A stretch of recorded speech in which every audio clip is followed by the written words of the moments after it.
Eu desafio um de vocês, se vocês lembram alguma obra que o governo passado fez aqui no estado de Pernambuco. Pode levantar, eu dou 2 minutos aí para alguém levantar a mão. Se lembra de uma obra que o governo passado fez no estado de Pernambuco? Se fez no estado do Ceará? Na verdade, o governo passado, o que ele fez foi passar 4 anos mentindo na televisão, fazendo fake news, contando mentira para o povo. Até contra a Covid ele conseguiu mentir, conseguiu inventar um remédio, conseguiu fazer com que 700 mil pessoas morressem, quando a gente poderia ter evitado a morte de pelo menos 50% dessa gente.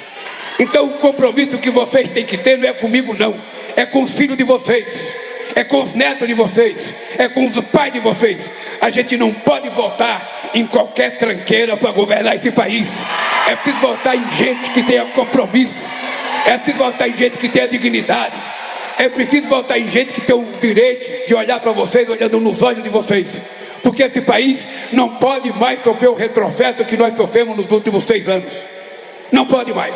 Queridos companheiros de Pernambuco, companheiros e companheiras prefeitas, deputados e deputadas, companheiros que vieram junto com o governador do Ceará, ministros e ministras, senadores, eu queria dizer para vocês que cada coisa que acontece na nossa vida tem um significado. E cada vez que eu venho ao Nordeste brasileiro inaugurar qualquer coisa, eu sinto uma sensação de projeto concluído, de uma graça atendida. Porque quando a gente chega na casa da gente e a mãe da gente bota um prato de comida para a gente muitas vezes faz cara feia porque não tem tudo o que a gente quer. Ou a gente faz cara feia porque não está do gosto que a gente queria. A gente nunca parou para se perguntar o sacrifício que a nossa mãe fez para preparar aquele prato de comida. Ou a gente muitas vezes não perguntou para ela se ela tinha todos os condimentos para fazer a comida gostosa que a gente queria. Governar um país é mais ou menos assim. Governar uma cidade é mais ou menos assim. A gente tem que fazer escolha. Essa obra que nós estamos fazendo aqui não é uma invenção do Lula. Essa obra é um desejo do imperador Dom Pedro II desde 1846. Se a gente for contar quantos anos se passaram desde 1846 até hoje, são 179 anos que se pensa em fazer a transposição do Rio São Francisco. E por que se pensava fazer a transposição do Rio Francisco? Não era para fazer piscina com onda para que os granfinos do Nordeste pudessem surfar, como a gente vê na televisão. Não era para fazer uma praia para que a gente atraísse turista do exterior para vir ao Brasil. Não, era uma coisa mais simples e uma coisa mais sagrada.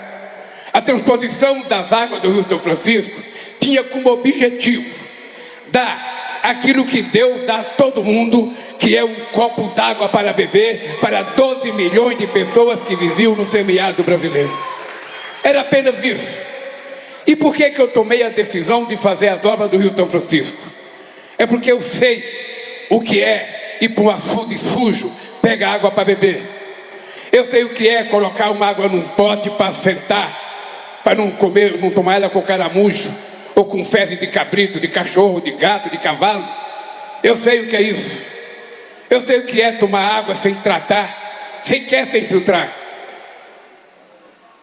Então, quando eu cheguei a presidente da República, eu tinha que escolher o que eu iria fazer de mais importante.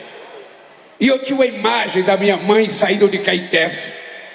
Lá naquele tempo o prefeito não chamava Caetés, era Vargem Comprida, porque era subdistrito de Garanhuns. Eu lembro da imagem da minha mãe com os 8 filhos, meu irmão mais velho fugindo para não vir para São Paulo, minha irmã chorando para não vir para São Paulo, porque todo mundo só conhecia aquela miséria que a gente vivia, ninguém queria sair. Minha mãe teimosa colocou os 8 filhos num lugar que o prefeito deve saber, chamado Bodega do Tozinho.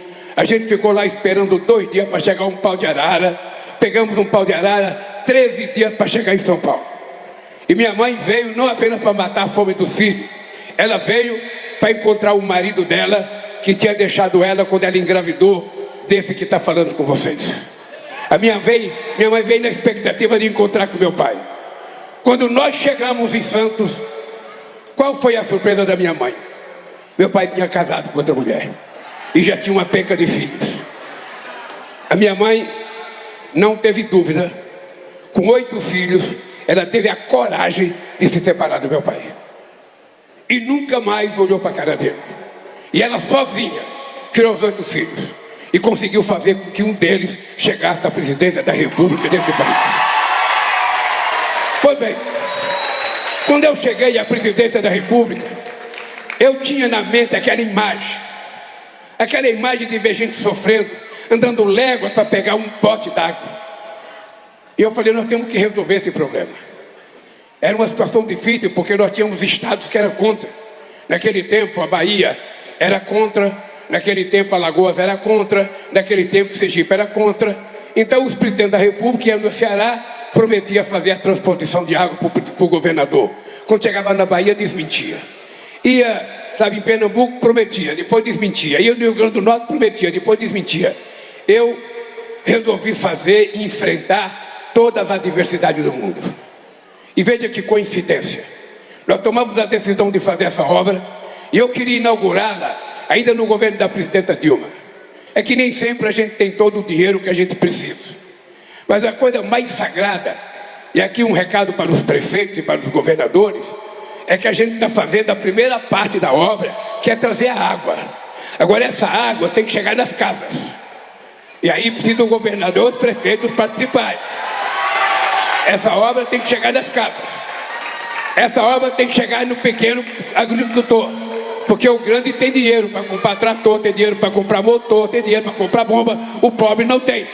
Então cabe outra vez ao governo do estado, ao governo federal e ao prefeito fazer parceria para que a gente faça com que essa água faça definitivamente e a gente veja o semiárido nordestino, as cidades que nunca tiveram água, produzir tanta comida como produz Petrolina e Juazeiro ali no Rio São Francisco. É por isso que eu resolvi fazer essa obra. É porque eu acredito que ela é a redenção de um povo. E é por isso que eu vim aqui quantas vezes for necessário, a cada metro de canal que for feito, pode me convidar que eu venho. A mesma alegria que eu vi a primeira água lá de Cabrobó entrar no canal do São Francisco, é a mesma que eu vou ter o dia que a gente inaugurar o fim da transposição. E o fim da transposição não é a gente terminar essa obra, é a gente fazer a água chegar na casa das pessoas, tratada e com qualidade. Lamentavelmente, tem época que o Brasil é governado por gente que não gosta disso.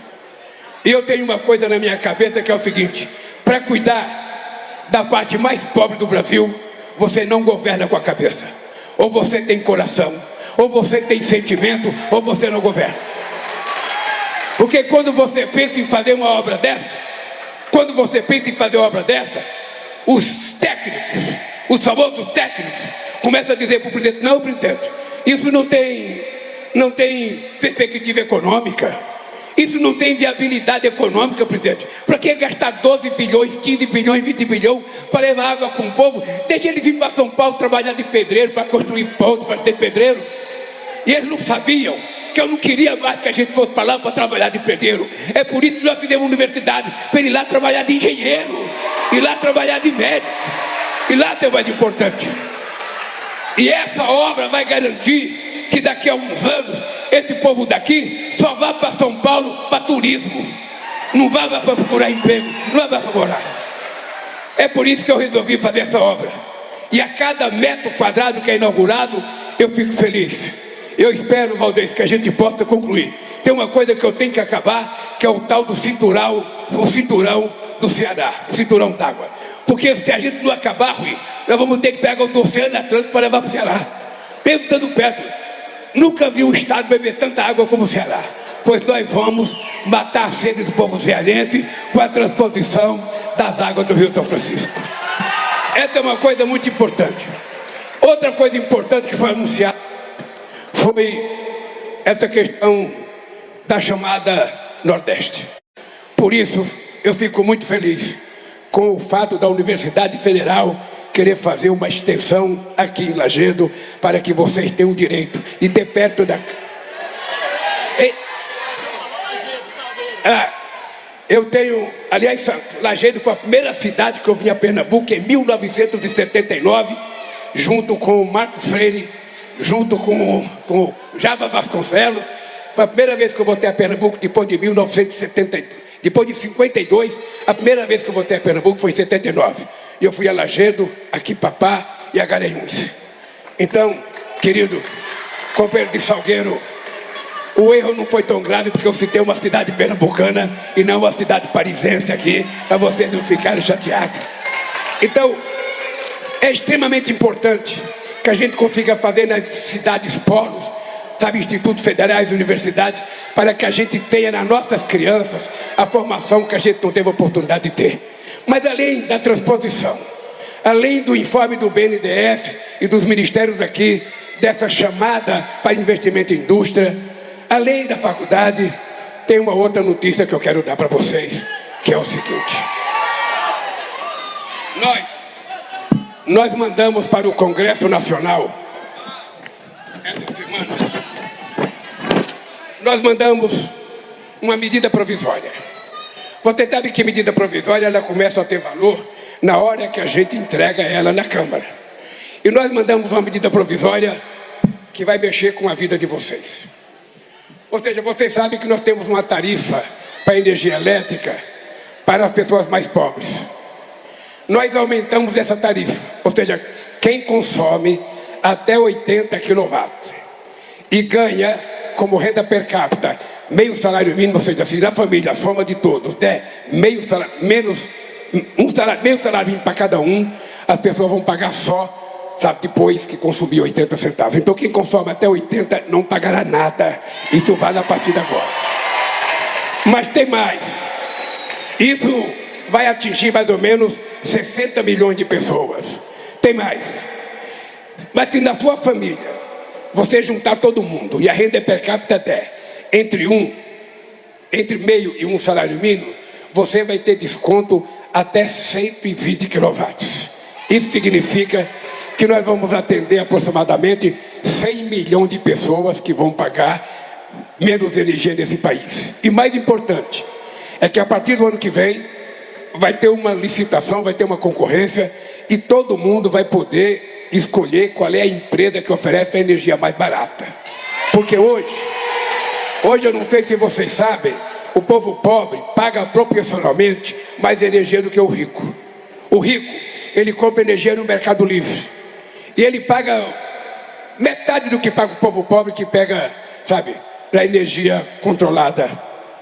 Então o que vai acontecer?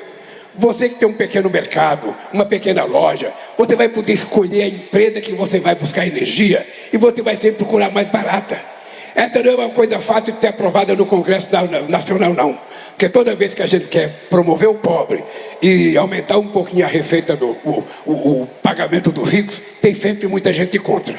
Mas eu quero que vocês saibam que essa medida é uma medida que vai beneficiar quase 100 milhões de pessoas que consomem de 80 a 120 kW dentro de casa. A maioria das pessoas consome isso. A maioria. A não ser que o cara tenha, sabe, 10 televisão, 10 ar-condicionado, 10 ventilador, ou seja, mas se ele tiver as coisas normais que todo mundo quer, muita gente vai ficar sem pagar energia nesse país, né? E se tudo der certo, o Congresso Nacional aprovando esse ano, sabe, que quem ganha acima de 5 mil reais não pagará mais imposto de renda.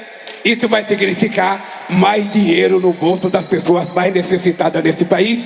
E quando o povo mais pobre tem um pouco de dinheiro, ele vira consumidor. Quando ele vira consumidor, ele vai na loja, ele vai na padaria, ele vai na bodega. Significa que a bodega vai ter que pedir mais coisa para a indústria vai pedir mais coisa para o comércio.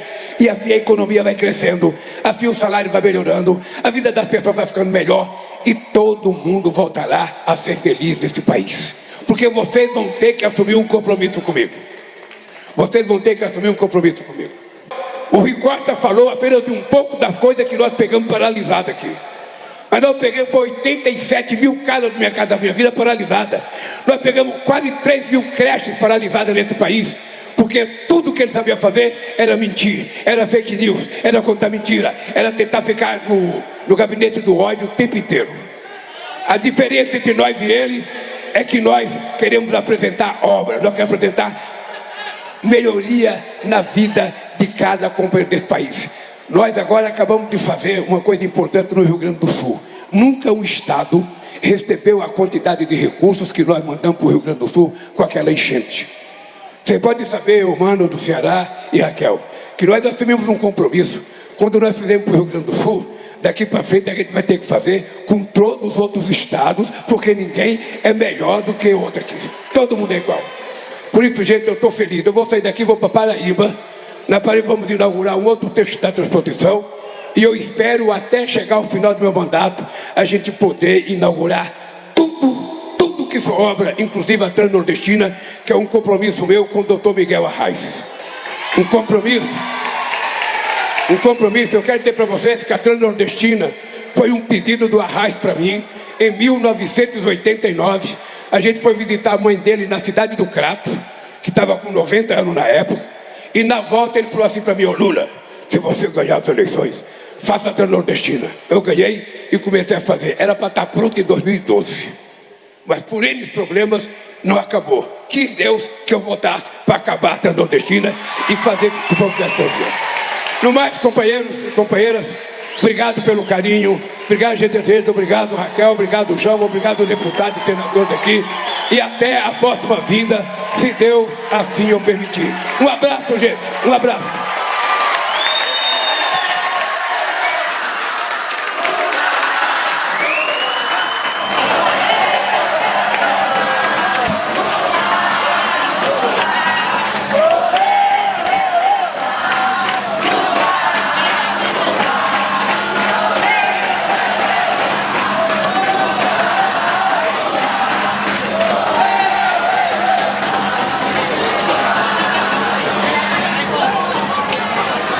Senhoras e senhores,